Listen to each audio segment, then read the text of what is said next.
Hello guys, কেমন আছো সবাই? আমি ঠিক আছি। তো দেখো, আগের দিন তো আমি বলেইছিলাম আগের ভিডিওটাতে যে আমরা মৌলির চেক আপ ছিল, তো এসছিলাম কলকাতা। তো পরের দিন সকাল সকাল 7টার সময় উঠে রেডি হয়ে বেরিয়ে পড়েছি। তো বেলগাছিয়া মেট্রো স্টেশনে পৌঁছে গেছি অলরেডি।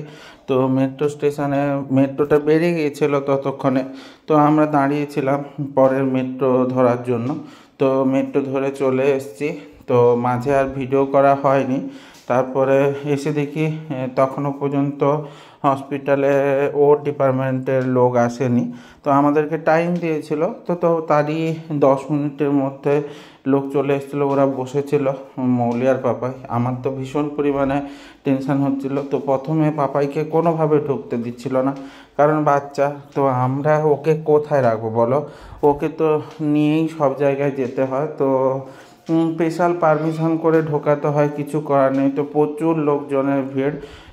তারপরে পাপাই বসেছিল, মৌলিকে তো ভেতরে নিয়ে চলে গেছিলো। তো ও ভেতরে চলে গেছিলো। তো ডাক্তার অনেকগুলো চেক আপ দিয়েছিলো, 1 বছরের কমপ্লিট। তো আর ক্যান্সারের জাম ফিরে এসছে কিনা, বা কোনো প্রবলেম অ্যারাইজ করেছে কিনা, বা কোনো ফল্ট দেখা যায় আছে কিনা, তো তার জন্য অনেক ধরনের চেক আপ দিয়েছিলো। এমনিতে তো 2 মাস অন্তর অন্তর ও চেক আপ করাতেই হয়।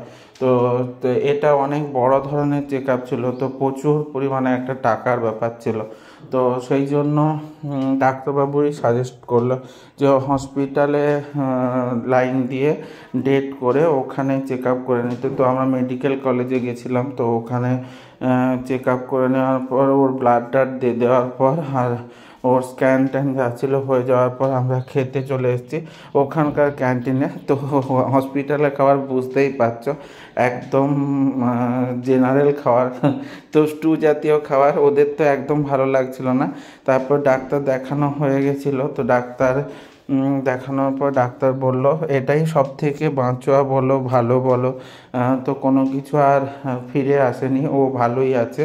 এবং ডাক্তার বলেছে এরপরে একদম 3 মাস পরে আসতে।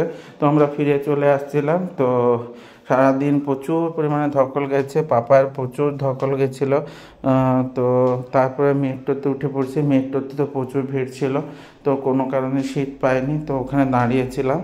তো যাই হোক, ওখানে তো মেট্রোর মধ্যে এসি থাকে, কিছুটা হলেও রিলিফ।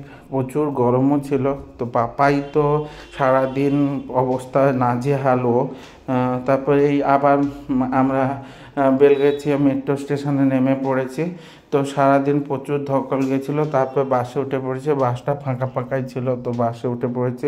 মৌলি লেডিস সিটে বসেছিল, আমি আর পাপাই জেন্টস সিটে বসেছিলাম। তো বাসটা ছেড়ে দিয়েছে, এবার ফিরবো। তো সারাদিন অত ধকলের পর সবাই বলল, মানে মৌলি পাপাই মেনলি বললো আমরা আইসক্রিম খাবো।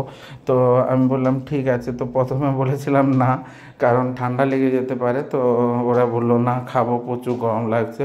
তো আইসক্রিম নিয়ে নিয়েছি সবাই। তো আইসক্রিম খাচ্ছিলাম। তো খাওয়ার পর তারপরে বাড়ি চলে যাব। তো কেমন লাগলো ভিডিওটা? যদি ভালো লেগে থাকে তো লাইক, কমেন্ট, শেয়ার করো এবং পাশে থেকো। এইভাবেই সঙ্গ দিও সবার সাথে। টাটা।